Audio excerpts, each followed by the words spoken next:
My loyal followers, long ago we resolved to serve neither the Romans nor anyone else, but only God, who alone is the true and righteous Lord of men. Now the time has come that bids us prove our determination by our deeds. At such a time we must not disgrace ourselves. Hitherto we have never submitted to slavery, even when it brought no danger with it. We must not choose slavery now, and with it penalties that will mean the end of everything if we fall alive into the hands of the Romans.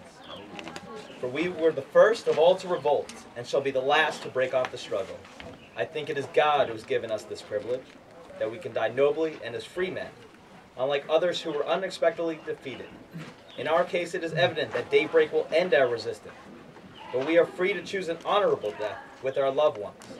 This our enemies cannot prevent. However earnestly they may pray to take us alive, nor can we defeat them in battle. From the very first, when we were bent on claiming our freedom, but suffered such constant misery at each other's hands, and worse at the enemies, we ought perhaps to have read the mind of God, and realized that his once beloved Jewish race had been sentenced to extinction. For if he had remained gracious or only slightly indignant with us, he would not have shut his eyes to the destruction of so many thousands, or allowed his most holy city to be burnt to the ground by our enemies. We hoped, or so it would seem, that all the Jewish race, we alone, would come through safely, still in possession of our freedom, as if we had committed no sin against God and taken part in no crime. We who had taught the others. Now see how he chose that folly of our hopes, plunging us into miseries more terrible than any we had dreamt of. Not even the impregnability of our fortress has sufficed to save us. But though we have food in abundance, ample supplies of arms, more than enough of every other requisite, God himself, without a doubt, has taken away our hope of survival. The fire that was being carried into the enemy lines did not turn back of its own accord towards the wall we had built.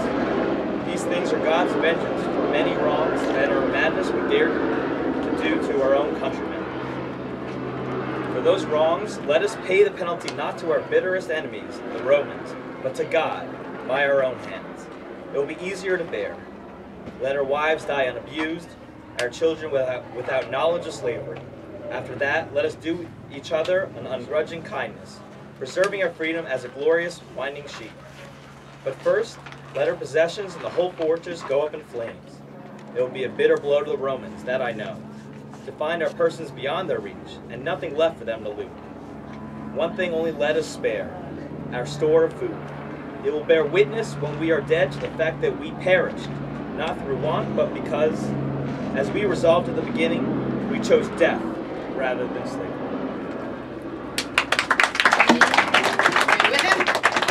Nah. Okay, so let's move on. We're going to conquer the issue of water. Let's move quickly.